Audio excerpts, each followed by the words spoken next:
Welcome in to the Arkansas Sports Network's Hometown Sports Football Preview, proudly presented by Arkansas Tech University, D3 Auto Sales, and Metcalf Trucking and Trailer Repair.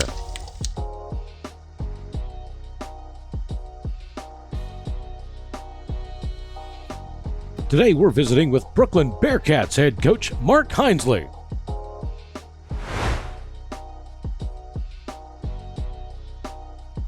This Pigskin Preview is sponsored by First Community Bank.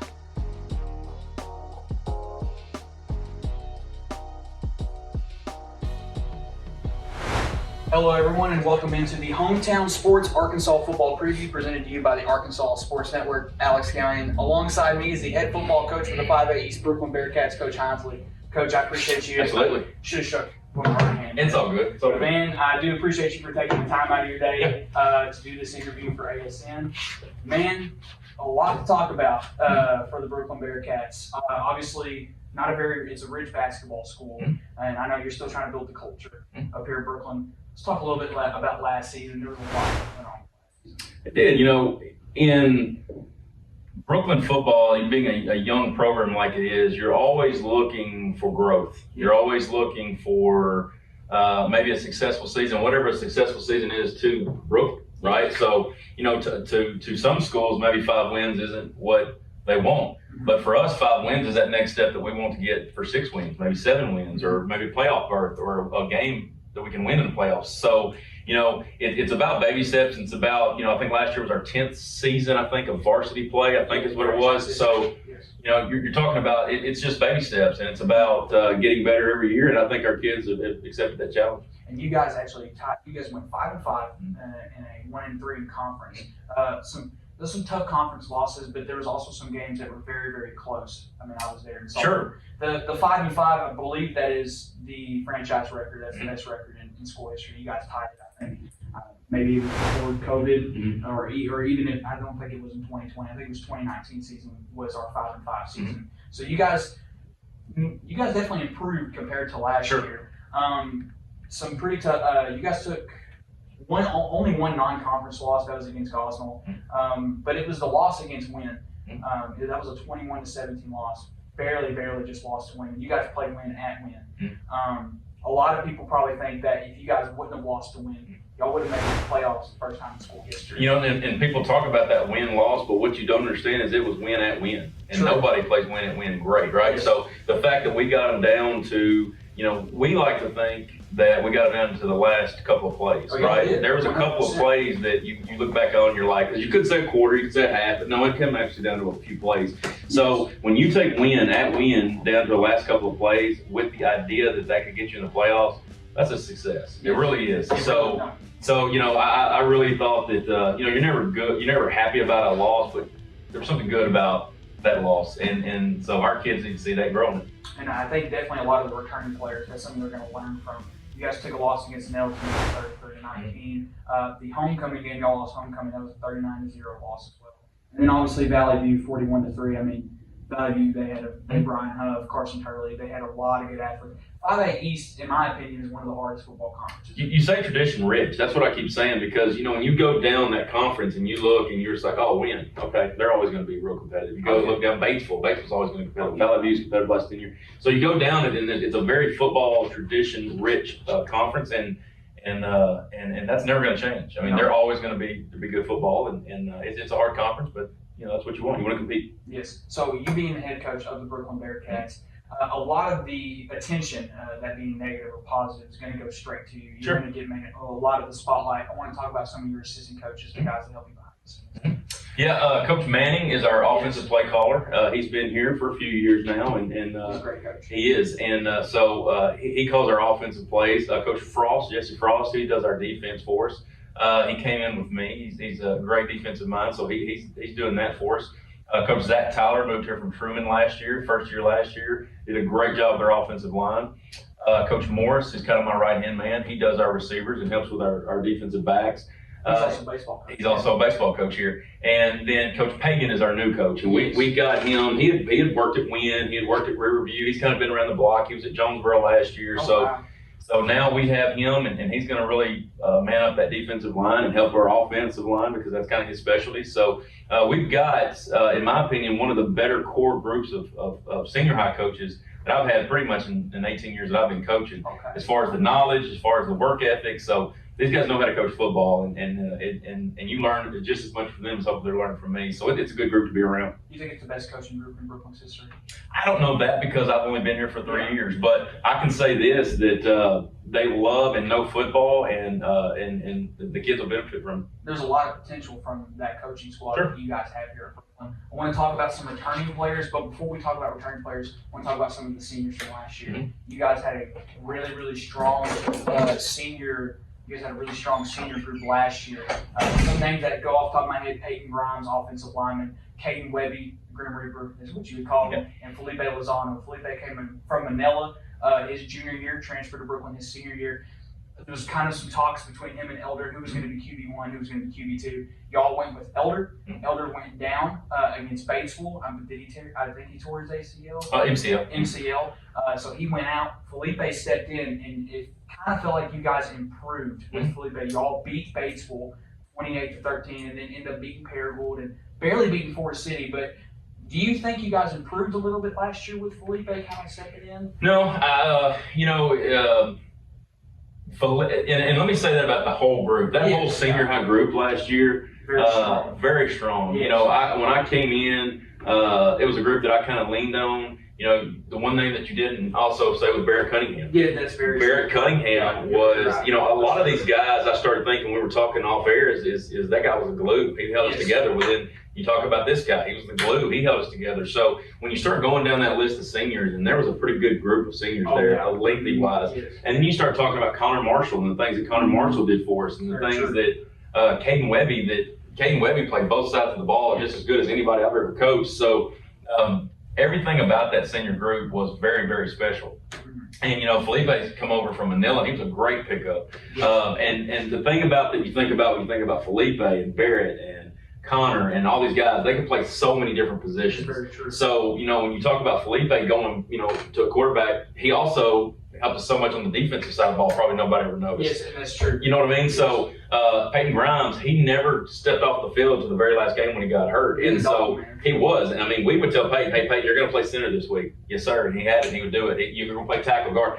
So, he was also our elephant guy. I mean, he was our guy that we had to put in when we had to go up against a really good offensive player. So, that was just a solid group, and they can play everywhere, not just Felipe. So, real proud of that group, and man, I just wish we could have got a playoff game for them. That's all I really wanted for those guys, to send them out the right way, but very solid group, and they're going to be missed. I really do think that senior group that had the potential to be one of the best Brookland football teams in history. They love football, and that's what I love about them. And I played football with them in junior high, so I knew that group very, very well, and they were very, very dedicated to the sport of football. Talk about some of your returning players. I know you guys got Caden Webby, or not Caden Webby, excuse me, Caden Chambers. He's a pretty good receiver. And obviously Elder's coming back. I'm assuming he's going to be QB1 again. How do you think Elder, we'll talk about Elder first. How do you think he's improving after coming off that MCL? I think he's really worked hard in the weight room, especially in his upper body, because that's what he's had to focus on. And my hope is he's really tried to also see the mental side of the game. True. That since he can't do the physical side of it, hey, how can I be a better football player up here? How can I see things that I should be seeing on the field? So when things are slowed down, how can I get better when things speed up? So that's what I'm hoping that he's going to do is the strengthening and the mental side of the game. But you talked about Caden Chambers. Caden Chambers is a dog. We talk about dogs, right? And when you talk about a kid that is undersized as he is, but every day he's always here. He's always fighting. He is just a kid. I know Caden's going to be here. I just know he's going to be here. I know he's going to give me every day. And that's a special person when you've got that on your team. So that's the only reason I call him a dog, because I know what I'm getting with him every single day. But, as far as Walker Spears, you've got Walker Spears who's out there on that he helps us on both sides of the football. He's very good. Very good. Sam Walton, he's coming back. And we missed him so much in soccer, but He's back with us now. He's going to be just such a good player. Is he playing linebacker? He will. He'll play linebacker. He'll help us on the offensive line. Jake Reese. Reese will help us in a lot of different ways, especially on that D line and tight end. Yes. Jaden Payne. He's our best returning defensive lineman. He's back. You can't get any faster than him. Did he come from West Memphis or Wynn? No, Jaden actually came from Orlando, Florida, I think. Oh, wow. Yeah, Carlton Key is a kid that probably gets some playing time this year. He came from West Memphis. Yes. And then the other kid I was thinking about was John Seats. John Seats is a guy that came to us last summer, has blown us away. Ended up having being a starter, and then this year we're building a lot of our defensive line around him. So a lot of good returners. And what I love about this group is how hard they're working in the weight room. They know that that's going to transition on the football field, so it's a good working group, and I'm proud of them. What about the backs? What is that looking like? Yeah, right now in the backfield, Hayden will be the quarterback as of right now. And then in the backfield, we have Calvin Spearman, who's a move-in for us. He's going to help us in the backfield. Is same with Ricky Robinson. I don't know, Ricky's quick, so he's going to help us in the backfield. And then our receivers, it kind of. And I was talking about Walker, but kind of all of everything revolves around Gabe Carter. Big Play Gabe is a guy that we're really going to have to find about 10 different ways to get in the football next year on getting in the game. So he's going to be one of y'all's. He is. What he does with his legs and with his hands, and then he's just a smart player. He finds opening, he finds grass. So you just got to find a way to get these guys the ball, and trying to split up the carries and the catches is going to be the thing to do. You guys are losing a lot of seniors from last year, but the potential that this team this year has is very, very big, especially with guys like Gabe Carter. I mean, that's one. I mean, Gabe improved so much last year, and just watching him play receiving last year, phenomenal player. Is there any surprise player, someone that you think may shock some? We've been talking about how much we're losing in that senior group, but nothing about sending them off, but it's the sophomores that are coming in that are going to take their roles is what's really special to see. And what this sophomore group is going to bring to us is linemen. Yes, that junior high lineman. Junior high line was amazing. So those guys are pretty much coming in as the junior high line, starting offensive line, and we're just going to place them as the senior high starting line. I mean, every guy up front right now is a starter from the junior high. So so you got Garrett O'Brien. He's going to be our center. Hudson Owens and Blake Hatcher are going to be our two guards. And then right now, Brock Brewer and Riley Hicks are our two tackles. And let me tell you, they are. You hear sophomore, but they are wise and age well beyond their years because they are so smart up front. They talk. They never have. They're always consistent. That's what you want in a good offensive line group. Sure. And then you add in. We didn't talk about Easton Cunningham. How did I forget about Easton Cunningham a while ago? True. He plays both. He plays anything I tell him to do. So Easton Cunningham is pretty much going to be that player this year that we can put anywhere. He's going to be like our Grimes player. And then Max Wilcoxon, he's moving up as a sophomore this year. He's probably going to play some tight end for us. So there are so many good players that are coming up from junior high. We're lucky to have them because they're going to fill very, very important roles for us that we're missing out on. It looks like we'll talk about conference, but we'll talk about preseason schedule first. Obviously, you guys will the scrimmage at Truman, and then talk to the coach over there, and we were talking a little bit about that as well. Obviously, West Side Week 0, that's always a given. It is. And Coach Engel had a lot of good things to say about you. He actually wanted me to tell you. He said hi. But what is preseason looking like? Yeah, Truman's always a good one to start off with because it's right here in our backyard. It's just a good game to start on. You guys going to Truman? We have, then you got West Side, who is always going to be a battle, right? It's always going to be a battle. It doesn't matter whether they're better than us or we're better than them. It's just it's a good rivalry. It's a good rivalry. So, and that was the first game. I remember, my first game here was Truman, but because it was a scrimmage, but not really the first game. I just remember the environment that Westside brings, whether it's here or there. So it's going to be a great, great game. Week 1 will be a bye for us this year. We don't have a week 1 right now. Week 2 is Pocahontas at Pocahontas, which is always going to be solid. I mean, they're always going to be good and balanced. And then we're going to finalize our non-conference schedule week 3 with Ball Knob at Ball Knob.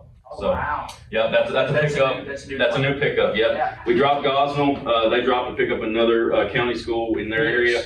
So we had to pick up a team, and I've known Ball Knob and known what they do, and so we're going to play them. What can you tell me about Ball Knob? They're going to be solid. They're always going to have tough kids that love football. And if you've got that combination, it's just like any of these tradition-rich schools, they're going to be good.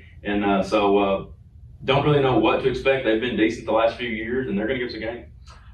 Going into conference, a lot of things are changing with 5A East. Southside Batesville moves down to 4A. You guys will picking up Hardin Academy, the defending Class 4A state champions in football. Hardin Academy, GCT moved down from 6A, and they go back down to 5A East. What is conference looking like? Obviously, you guys will still have Nettleton, Valley View, and Wynn. Those are going to be very, very tough schools. And is Paragould still in it? Yep. And so Forest City. Yep. So Four cities out. 4 cities out. So what can you tell me about 5A East? The conference only gets harder. It feels like it's only getting harder. You know, when you had Southside in there and you had Forest City in there, Forest City was always going to be competitive. Oh yeah. You know, they always wanted to show up thinking they could beat you. So losing them, you think, oh, okay, well, good. Well, then here comes Green County Tech, who's coming down from 6A. That they've been fighting to keep people like Benton and El Dorado. Yeah. So they're going to be tough. Yeah. So. Because they're going to move down thinking, oh, okay, well, I'm back where I belong now. So they've got that motivation going for them, and that'll help them. And then Harding needs no motivation. I mean, they're Harding. It doesn't matter if they're in 3A or 4A or now 5A. They're going to be a favorite to win it. So, and you go there. You go there week 10. So, nothing about our conference schedule is easy.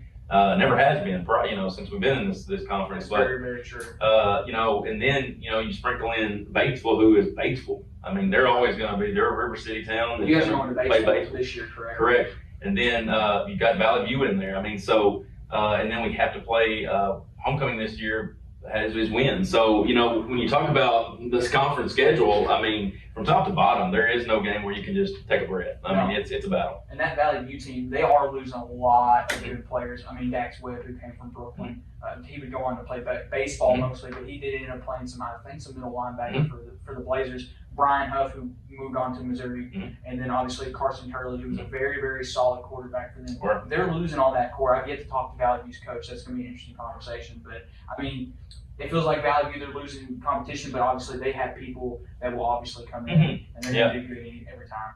That's true. A lot of these traditional schools, and I keep talking about that, but they don't really ever just graduate people. They reload people. Yes. And that's no different in Valley View or any other school we're talking about. They're always going to be competitive, and that's what they're built to be. We'll talk about, I've been asking every coach this. This season for the Brookland Bearcats will be successful if? The Brookland Bearcats, a successful season for us, and I talked about that just the other day in our off-season workout, is success for us is making playoffs. Plain and simple. Yes. We made playoffs 1 year in 2020 because COVID allowed that, but that's not a fair way to make the playoffs, right? And so I want these kids to earn their way to go to playoffs, and I think that is the next step in growth for this program is how can you get to a playoff? How can you earn a playoff spot? Mm-hmm. And last year we got so close. When I'm sitting in this office and we're going through the AAA the handbook and trying to figure out who loses here, wins here, and does all this. When we're trying to figure out every possible way we can we're that close, right? Yeah. And when you get that close, you want to sell that to the kids in the off season and in the summer on how do we get even closer and how do we get there and how is that going to be the next progressional step for our program to get better. So that's how Brookland's going to be successful is if we make playoffs and then have a good showing in a playoff game. And I'm telling you, the first time Brookland made it to the playoffs because of COVID-19. That was the first year we had moved up to 5A with Coach Munoz. Munoz would end up going to Rogers Heritage, I think literally the year after that. We would end up playing Greenbrier. I was actually part of that team because the linemen, the offensive linemen, they all got sick. We moved up junior high. I've heard about that. I was a part of that junior high group with guys like Austin Patterson, Peyton Rhymes, Austin Jones. So a junior high lineman we had to play against grown men at Greenbrier. Not easy. It was pretty tough loss for us. Not easy. That was Brookland's only playoff experience, and you guys being so close last year for making playoffs. I think that will be a successful season. Yeah, y'all can just make the playoffs, but y'all will have to have wins. And compared to last year, y'all will have to be a team like Wynn. Y'all will have to maybe try to be a team like Valley View. Y'all will have to get more confidence. So I'm sure that's going to be possible for you. Oh, sure, and that's what you work out for. That's what you practice for, and And that's where that's what the way that you steer the boat for the kids. You tell them that there's certain teams that you've got to beat, there's certain teams you've got to slip up on, and that's the way you get there. And it's not an easy task in this conference, but that's why you play the sport. And so, we're excited for the opportunity. I want to talk just real quick, and you don't have to go into a lot of detail. I wouldn't want you to, but what y'all's offensive scheme kind of look like? Offensively, we want to be as much spread as we can. Yes. But we also want to be able to run the football as well. So you're going to see us play to our strengths. We have a lot of good linemen. We have a lot of good tight ends. We're able to run the football better than pass. So when that all kind of chops down, that'll kind of give us where our formation is going to be. So to say that we're just spread or say we're just a run-based offense is not fair because we're going to be whatever we got to be. Mm-hmm. So, but we're going to try to play with a lot of tight ends next year. We're going to try to get as heavy as possible, but still being able to have those 2 and 3 man spread concepts. Yeah. So that's what we're going to try to do offensively. Run first, but throw when we have to. What's that defense going to look like? Defense, we're going to try to focus we're going to try to do a 4 front and a 3 front because sometimes formations make you get less people up front than they're supposed to. So we're going to try to be a 4 front, so we're going to start because we have the strength for that. We have more D linemen than we have linebackers. So, but we're also going to have the ability to slide a guy back and be a 3 front. So we're going to be in and out of things, but we want to try to put more pressure on people this year, whether that's a blitz, whether that's the front, however, but we've got to make people worry about our defense a little more on the front end of it. So expect more pressure. This has been Coach Hinsley, head football coach of the Brookland Bearcats. Ladies and gentlemen, Bearcat football is going to be something y'all are going to want to watch this season, this upcoming football season. You can check out all of the hometown football preseason interviews live here on the Arkansas Sports Network on YouTube and Facebook, and check us out on Instagram at AR Sportsnet. I'm Alex Gowing. We'll see you next time.